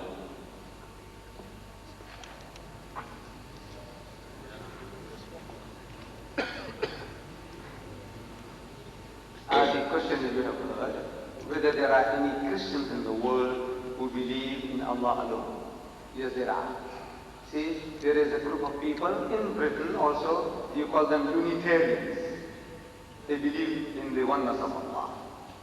But while they believe in the oneness of Allah, they think it is in the Bible, and which is so. The Bible doesn't teach Trinity. It doesn't. It doesn't teach the multiplicity of God. It doesn't. So they read the Bible and say, look, the unity is there, and it is there. It is in the Bible. So they feel they are still Christians. They believe in one Allah, but they still think that they are Christians. And there is no need for them to become Muslims. So our problem is that these people have come so close to us. See? They reject Trinity. There's another group of people called themselves Jehovah's Witnesses. They say that God is one. God is not a triune God. That there's a secret. As soon as a person accepts what you say, we must congratulate the man. That is where you lead in Islam. Agreement. As soon as the man says he believes in Allah, he says he doesn't believe in Trinity. He doesn't believe in that Jesus is God. It's a congratulation. Look, our main problem is over with that person. The biggest stumbling block is the divinity of Christ, that Jesus is God, or the Trinity, 3 in 1. As soon as the man renounces that, he's coming closer to you, accept him with open arms. And this is the secret Allah is giving us in the Quran. قل, tell them, Ya Ahl al-Kitab, O people of the book, ta'alaw come ila kalimatin sawa'in baynana wa baynakum. That we come to common terms, that's between us and you. Let us get onto a common platform. Allah's kalima, get with the Jews and the Christians, bring them, all them, that applies to anybody, everybody. Get on to anybody, everybody, onto a common platform, a common agreement on anything. In this case, this is number one, Allah na'budu illallah, that we worship none but Allah. Yes, he believes in Allah. So now is a concept. In his concept he might be mixed up. He believes in one God, but who's that one God? Some of them might say that is Jesus Christ. The Hindu says it's Rama. Some says everybody says there is one God. Nobody says there are 3 gods. Even a Trinitarian, this is 3 in 1. So once you find common ground, here's an opportunity to get started. The man says, I don't believe in God. You know he's a very good customer. Did you know that? He's the best customer we have are the atheists. He's the best customer. He's taken the first step in the direction of Islam. He is nearer to you than the Jew, and the Christian, and the Hindu, the atheist. We say kafir, the one who says, I don't believe in God, among the Western. I'm not talking about the mushriks of Makkah. I'm talking about the modern day atheist. The atheist means one who says there is no God. That person is taken the first step in the direction of Islam, if you recognize it. But we don't. We want to fight, you're going to go to hell. I said, congratulations. It's amazing. This guy did that. He must be off his rocker. You congratulating a kafir? I said, yes. So why? Look, I tell you. I said, you know, congratulations. He's shocked. He shocked himself. When I congratulated him because he expected to fight. And I don't fight. I said, congratulations. You know why? I said, if you said you were a Muslim, no congratulations. You know why? Because your father was a Muslim, your mother was a Muslim. You are a Muslim, so what did you do? You were born in it. Did you deserve anything? Congratulations for that? No. You say you're a Christian. No congratulations. Your father was a Christian, your mother was a Christian. Right, this is right. So what did you do? Nothing, you were born in it. But if you say you are an atheist, congratulations. He said, why? I said, you have been thinking. What made you say there is no God? You are thinking. What are you thinking? You think from your background, your own experience. And your own experience was that in your book, you were given a concept of God which was anthropomorphic, meaning thinking of God after your own pattern, that God is like a man. That's how you read the Bible. See, the Christian Bible, the first book of Genesis, it starts about the creation of Adam and Eve. We also have that story, but listen to this, I'm giving the Christian. That Allah Ta'ala creates Adam and Eve, and He puts them in the garden. He says, in the garden, eat anything, everything of the fruits in the garden, except the tree in the midst of the garden. That tree, thou shalt not eat, because that the day that thou eatest thereof thou shalt surely die. Finish. And Shaitan made him face into that, and they act. And when they act, this was supposed to be the tree of knowledge according to the Bible. So the knowledge came to them that they were naked. Prior to that, they were living in felicity, innocent. They didn't know that they were naked. Now they know that they're naked. So they started plucking leaves to cover themselves. And Adam heard the footsteps of God walking in the garden in the cool of the day. Boom, boom, boom. You know, the mighty King Kong. Boom, boom, boom. So he heard the footsteps of God walking in the garden. That's what the Bible says. Now while I'm talking, you can visualize the scene. Monkey giant, millions and millions of times bigger than that. The earth must have shook. Boom, boom, boom. So Adam heard the footsteps and he hid himself in the bushes. He hid himself in the bushes. God comes and stands where Adam was a few seconds before. And he says, Adam, Adam, where art thou? Look, this poor man didn't know where Adam was. So Adam came through the bushes. He said, I'm here. So look, if you behave like that, you have been up to mischief. Why would you behave like that? You must have done something wrong. So you know what he says? He says, the woman that thou gavest to me, she made me to eat. You know, in other words, blaming Allah. If you didn't give me that woman, I would be in trouble. You are at fault. You shouldn't have given me that woman. That cow. Stuff like that. Our part. He says, is the woman that thou gavest to me, she made me to eat. And your woman? He said, no, it's a serpent that beguiled me, passing the buck, the oldest game in the world, passing the responsibility to somebody else. Do you believe in a God like that? Do you? No. Same book, first book, Genesis. Hazrat Musa alayhi salam, he said, oh God, oh Lord, I want to see you. In the Quran, same request. Allah says, Lam tarani, you shall never see me. He is insisting in the Bible, saying, I must see you, I love you. And sometimes our naughty children, they also want something that is not good for them. They do the same thing, so he's doing the same trick with Allah. Say, Lord, I love you so much, I must see you. Say, all right, I'll do you a favor. He says, I'll put you between two rocks. He puts him between two rocks. He puts his hand in the open. That Musa alayhi salam can't see. Then he turns his back. He takes away his hand, and Moses saw the back of God. So he's got a backside. He's God. He's going to have a front side. It will be too horrible for Musa to see. He could have fainted. So if God has got a backside and a front side, he's got a top side and a bottom side. If there is such a God, then you have a right to demand wanting to see him. A God with a top side and a bottom side, he must be located somewhere.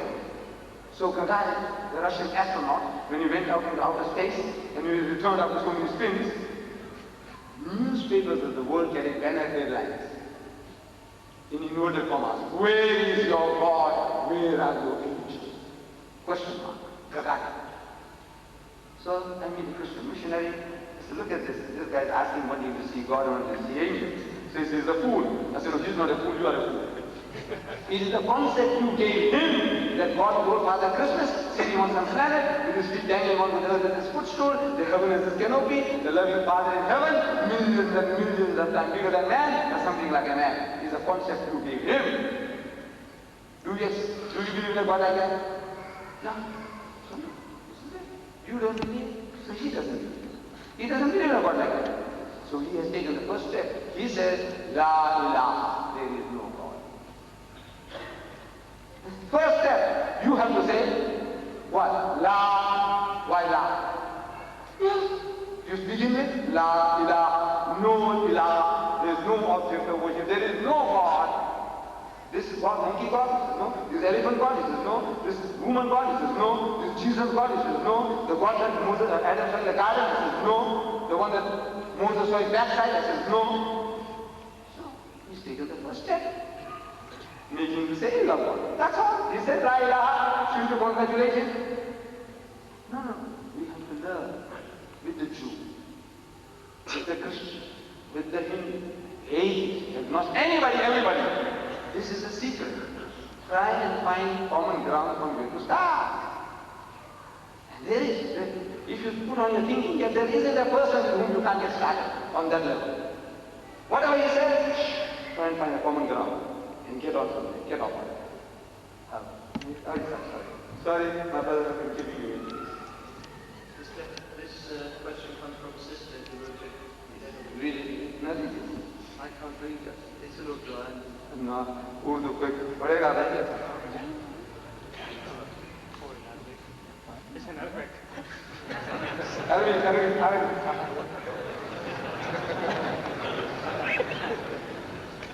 السؤال يقول هل المسيحيين الذين هم الآن هم من يحل لنا أكل طعامهم وأن يأكلون طعامنا وأن يأكلوا طعامنا كما جاء في القرآن الكريم?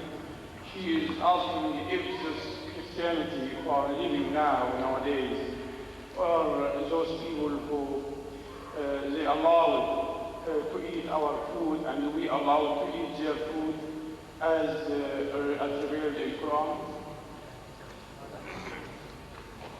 My dear sister who wrote this, you see, my strength is my weakness. My strength is that I am an expert in comparative religion. And I told you how I became an expert. This is my field. This is the matter of Sharia, the law of Islam. Sharia, you have the ayah. If you doesn't know, replace it, get another one. This is not my field, please. Don't embarrass me, because I'm going to make statements here and then you put me in a compromising position. You watch, I'm talking about comparative things with authority. I said I'm an expert, and I am an expert. If you have any problem in that field, come to me, it makes me happy. Because when I'm explaining to you this, I'm feeling that I'm shining before you all. This guy, I start answering, I start apologizing before you. Make me feel very small. Don't belittle me. Ask the chef and the imam. When the time comes, no, this is not the occasion. Right, any other question? Brother Deedat, nice to have you here amongst us. My question is in a form of a statement. A little while ago we heard your speech telling us that in your place, back home in Surat, there were a lot of nearby and people used to be proud of wearing this cap. I even carry one. And when you went back recently, you found that people didn't have their caps on because India is independent now. There's a lot of persecution going on there. Similarly, here in this country, there is a color discrimination. And worst is the religious discrimination. And especially we Muslims. And especially... I think the mic is not on.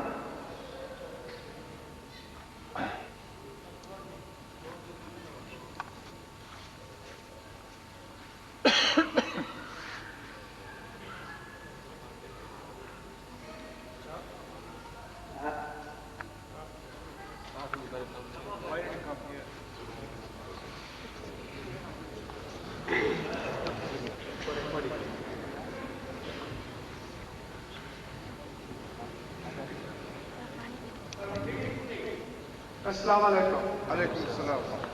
Simply for those people who have not heard this before, I was putting a question in a form of a statement that Brother Deedat had visited back in India, his place where he originally came from. And people used to, in them days, wear this cap on their head. And there were some nearby, the people who really fought and defended Islam. But then recently when he went back, he found that people weren't wearing this cap because India is now independent and there's a lot of persecution going on of the Muslims there. My question is this, that in India, there are many more Muslims than there are here in England. In England, there is a discrimination of color and there is a greater discrimination of religion. We have an Islamic Education Society in Hayes, and when I approached a government department for an assistance, they looked at the name of my letterhead, Islamic Education Society, and they said, sorry, we don't give any help to the religious organization. Now, this society doesn't only propagate Islam, but it also does other social work for the community in that area. And the Muslims everywhere have their own social needs apart from their religion. But they are thrown out of the window simply from the title. We also heard that in India, they are trying to dissuade you from using your name. The example was given.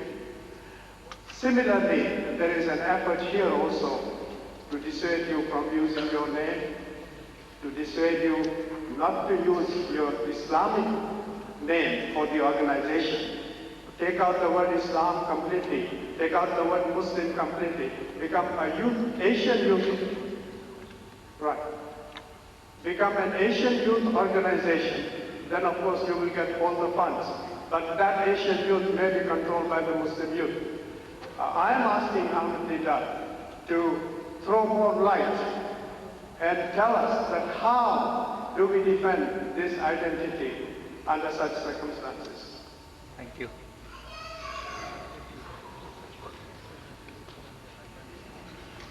You see, if as it is you can't hide your identity, that you are not an Englishman.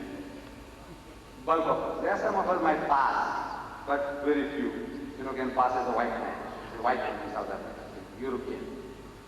So, in the very first group, he knows that you are an outsider, an interloper. Now, religious identity. I said, look, suppose it militates against your job. In the office, if you wear this, the guy doesn't want you, discrimination. You can keep taking off. But as soon as you come out in your own time, who's stopping you? In your own time. When you get into the underground, who stops you? So, the very fact that you find half a dozen people wearing around, walking around, the hooligans also won't touch you. Because, hey, these guys, maybe that will come to this. Like the Sikhs. You see a quarter dozen Sikhs, half a dozen Sikhs. When I went to Hong Kong, I'm going through, I see a Sikh standing outside the bank with his turban and his uniform. I see another Sikh riding a bicycle. I see another guy riding a taxi. I see another Sikh walking with his wife. And it left an impression that there are many Sikhs in Hong Kong. But there were at that time 6,000 Pakistanis, and there was not one Pakistani that you can see. There were 6,000 Pakistanis that I found out were there in Hong Kong at the time when I went in 1977. But there was not one you can see with an identity. Not one of the Jinnah camp. See, so there it is. Now, who's stopping you in your own time when you leave your job? Suppose that's your job that you work, but I think that even at your work, if you put this on, there is a respect due to you.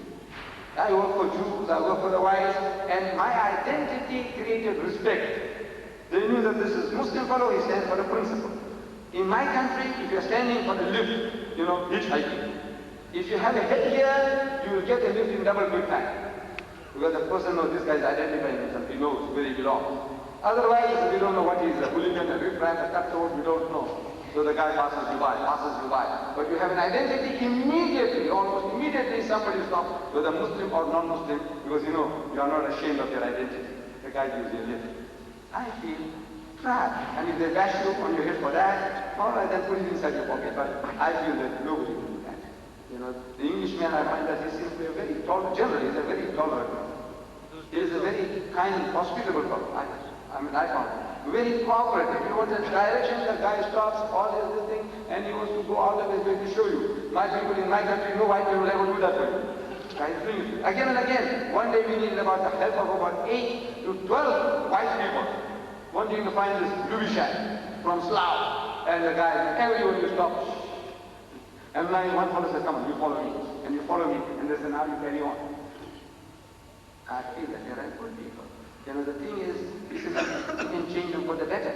With our deen, you can make them, really torchbearers of righteousness. They can do a better job than us. Once you convince them that this is the way, this is the solution to all the problems, and which Islam is the solution to all the problems. Give it to them, share it with them, and in that process, that Allah will put you on. However, the details about your problem, I think you should discuss among your own brothers, local brothers. Can I say a word referring to our brother, our Muslim brother? Well, if you can wait until It relates to the softness of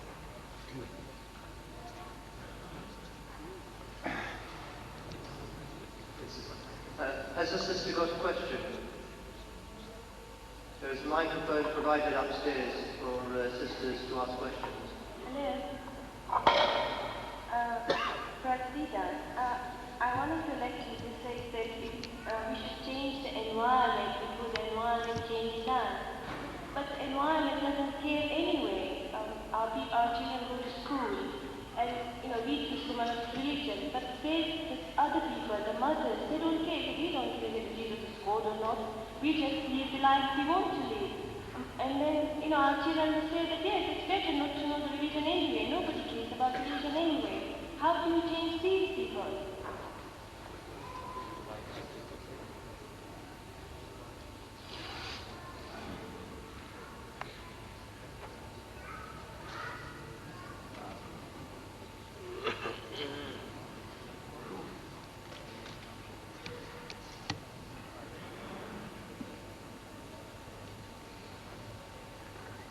I think in a nutshell the question was about the pearls. The environment at school is Western, which can't be helped. We can't change them to say, now look, we want everybody to wear Islamic dress or do this or do that. We can't. But the problem is at home, the pearls. They are non-Islamically inclined. And I agree with my sister that is the problem. The pearls themselves are indifferent what happens. So for that we have to preach to them, and the best opportunity we have is Friday, Jummah. We give the khutbah, stress this point, how that we can make Muslims better Muslims, that they can care for the children really Islamically, that once they do that, change the children, and the children, they will be able to change their fellow students, and so overall we might be able to change the environment. It's something we have to try.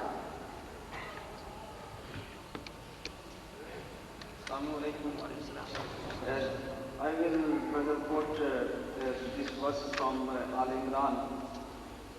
This is regarding this display upon him and the invitation which was given through our Holy Prophet, peace be upon him, to the Christians of that time.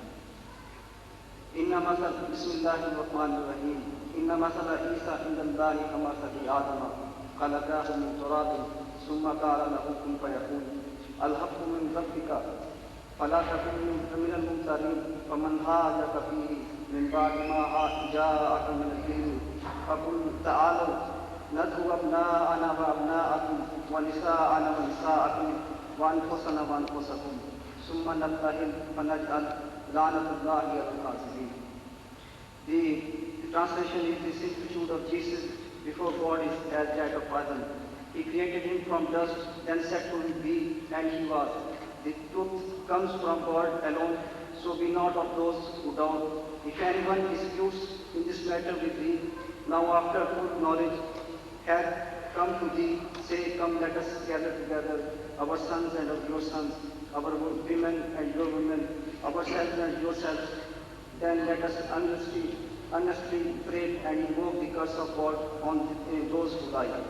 I would like to ask Brother Didat that this invitation, which is in the shape of Mubala, this was given to our Holy Prophet, peace be upon him, and this invitation still exists in the Quran. I would like to know that why the Muslim scholar they put this challenge before the non-Muslims, the Christians. The time and the occasion for the verse, the Shan and Nuzul, I take it is that the Christian deputation had come from Najran to Medina. They had heard that now an Arab is claiming to be in communication with Allah, is claiming to be a prophet. So I said, let's go and cross-examine him. Let us see what he knows. And for 3 days and 3 nights, a dialogue took place between our Nabi Karim Sallallahu Alaihi Wasallam and the Christian.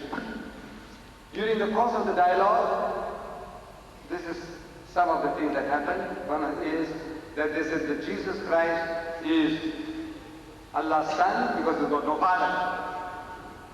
So Allah gives by Wahi wa Nabi to tell them, Inna masala Isa inda Allahi ka masali Adam.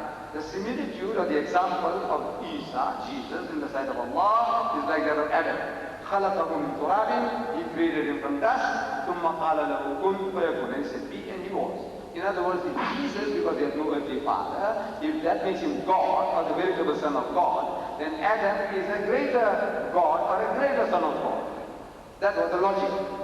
But the arguments continued, and the people started accusing them. The Christians started accusing our Nabi of falsehood, that you are a liar, you are like this, you are like that.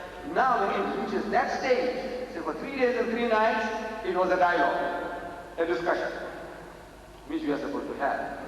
Ya Ahlul Kitab, come, do what? A dialogue, a discussion. But when it reached the stage of cursing, the guy started saying that, look, you are a liar, you are a cheat, you are an imposter. Now you reach a stage where you have to start now rolling up your sleeves.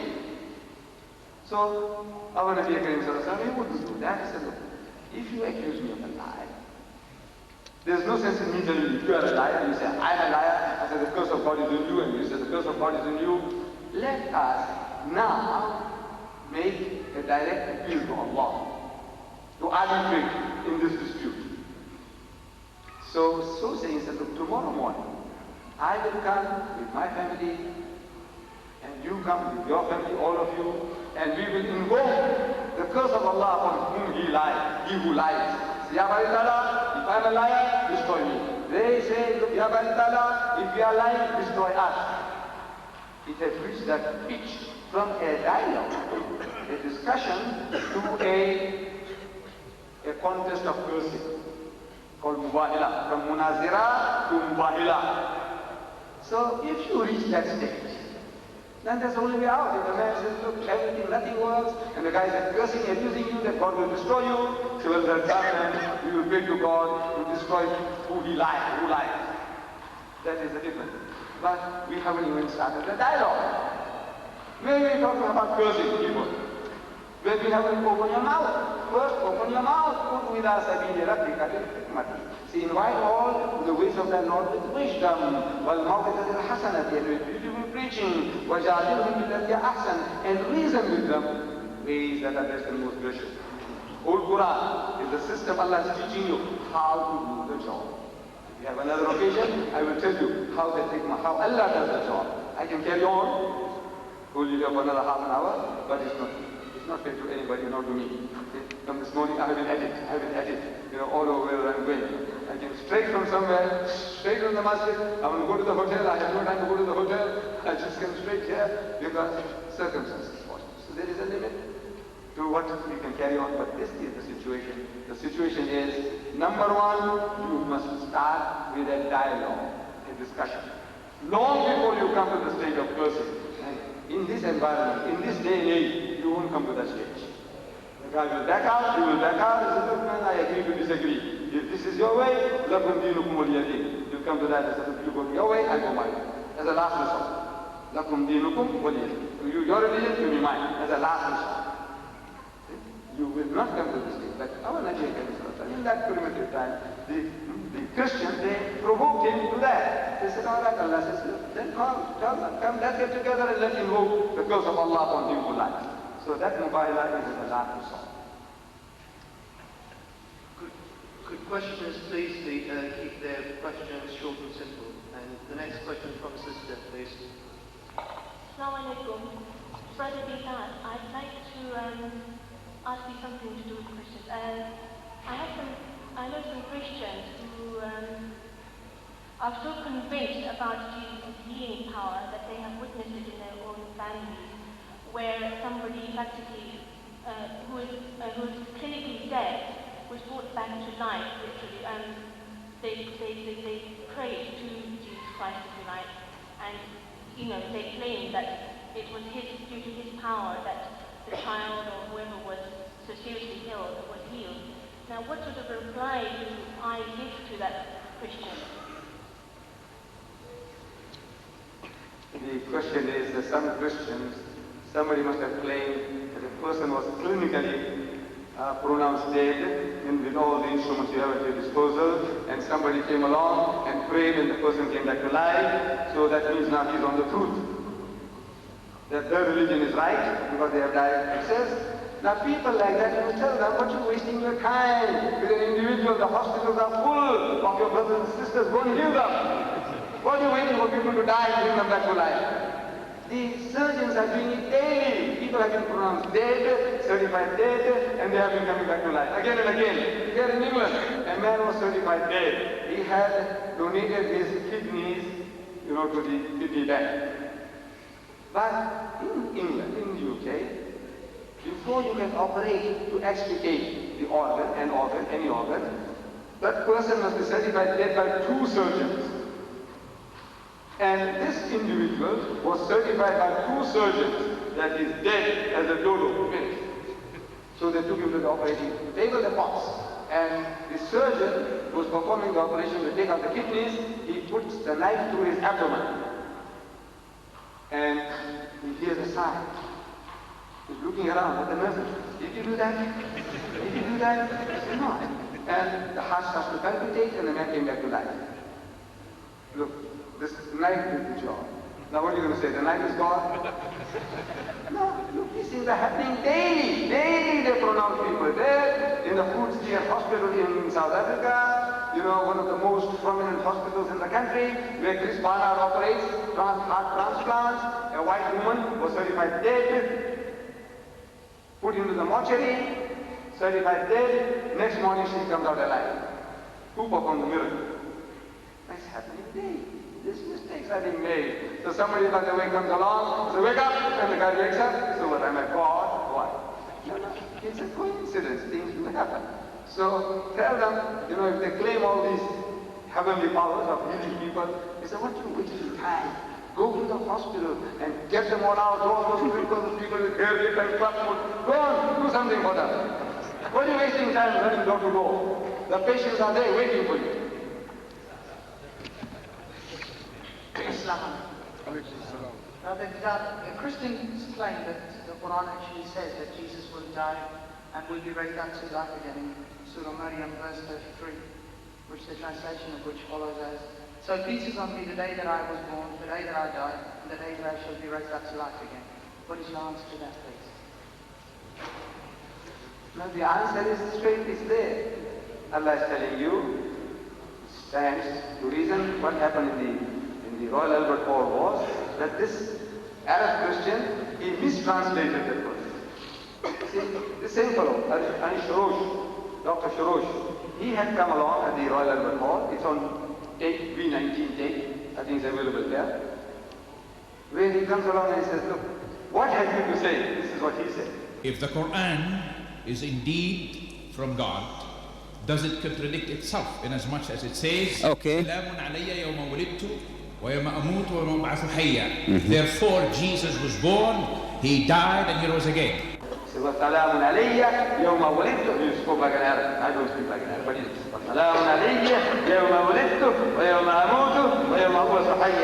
This is translated, so peace is on me, the day that I was born, the day that I died, and the day that I shall be raised to life again. As an Arab, you ought to have known better than that.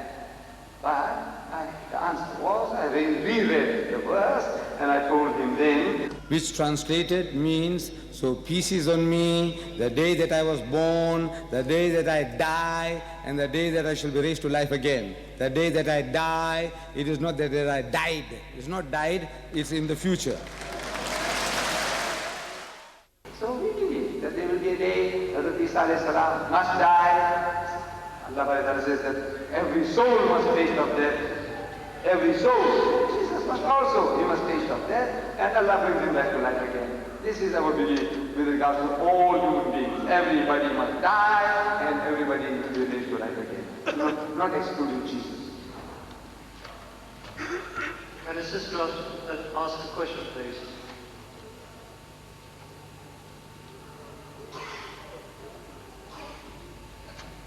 Assalamu alaikum. Brother Ahmed, what does the Bible say about the rights of women, and how does this compare with those in Islam? And if they compare well, how do you answer some of the allegations made by some Christians? For example, what allegation? They say that Muslims mistreat women, and women are covered, and such allegations.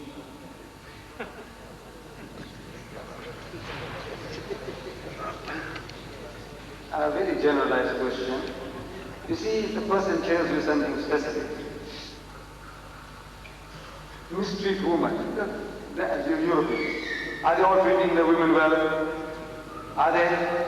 when we get reports, what's happening, not leave out the women, their own children. They're committing incest with their own children. It says 8% of all wives in South Africa, they commit incest with their own daughters, not stepdaughters, 8%. So what are you talking about?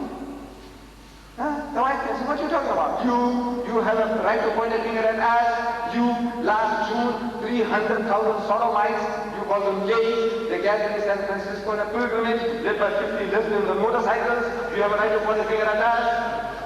When I came on my previous trip, 8,000 gays, they gathered in Hyde Park, selling their wares, trying to tell people that there's something wrong with you should be like them, you have a right to point a finger at us. You have a surplus of women. There are 3 million more English women than men. If every man in England got married, there will be 3 million women who can't get husbands. This is a fine solution for them. In New York, your Christian nation, New York, there are 1 million more women than men. If every man in New York gets married, there will be 1 million women in New York who can't get husbands. I'm telling my Arab brother, go there. And then go at a time. Bring them that, go at a time. You can't propagate Islam to them out, go and marry them and take them and get every year, 4. And of the manpower that they have there, 1/3 are gays, 1/3 are gays. Sodomites, 1/3. See the problem? Catamites and sodomites, 1/3. You have a right to point a finger at us. This filthy, dirty thing, sodomy, you call it. What a beautiful world you are prostituting. You know, when I was born, I was to go to school, I should learn sing songs. The teachers said, gentle lords and ladies gay, on the mountain tops a day. Ladies gay means happy and gay, happy and good, and say happy go lucky. It's like very gay, happy and gay. It was a beautiful world, happy and gay. Now he said, yeah, happy and gay.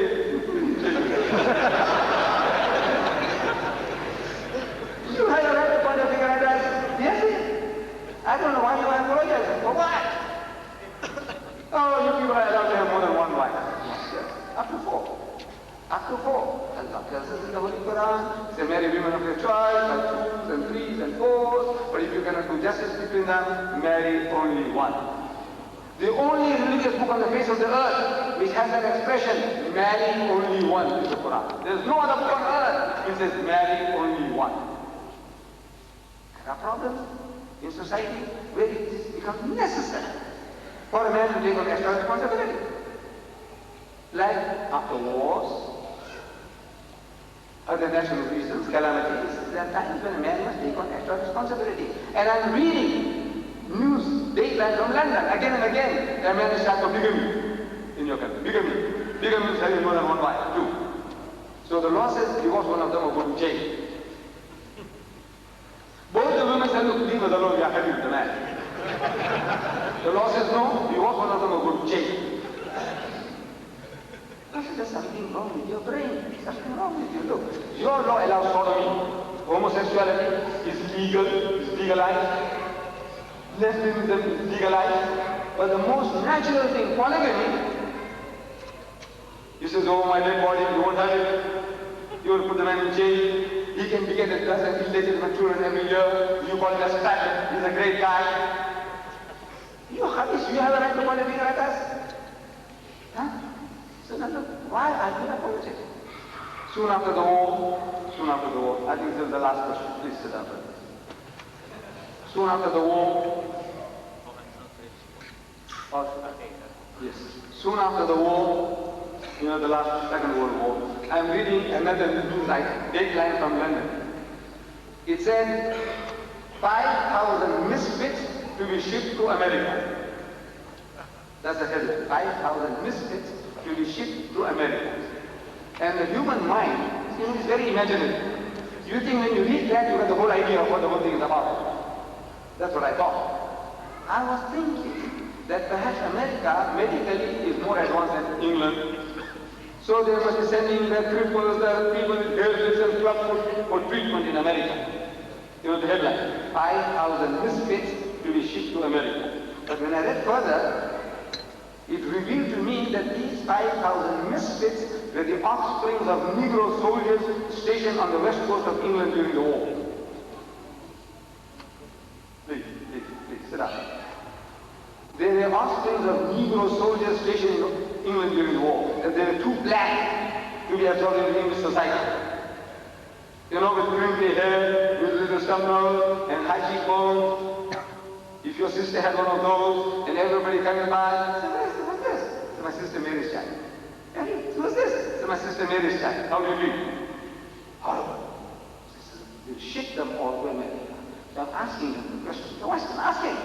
Said, how many Negro soldiers were there compared to the whites in the UK, in your Great Britain? How many? Compared to the white Australians, the white New Zealander, the white South African, the white Canadian, the white American, the white Free French, the white Free Polish, who? Compared to the British soldier. How many blacks were there compared to the whites? Negligible. Compared to the whites, negligible number of Negro soldiers. Then again, they were taught, given lessons in prophylactics, to avoid impregnation, to avoid disease. And we know that every arrow doesn't hit the mark, nor is every prayer granted. What amount of mischief was done in Christian England to produce those 5,000 mistakes? Can you imagine? And you have a right to point a finger at us? You? I don't know why you should apologize for anything. What you going to apologize for? There's nothing you have to apologize for. Allah. Yes, go on. Come on, man. Come. What you want to know? This is the teaching of Islam. What have you got? You've got nothing. There's nothing you can tell you except one, that Christ died for your sins. He can't teach you hygiene, he can't teach you ethics, he can't teach you morality, there's nothing he can teach you, nothing.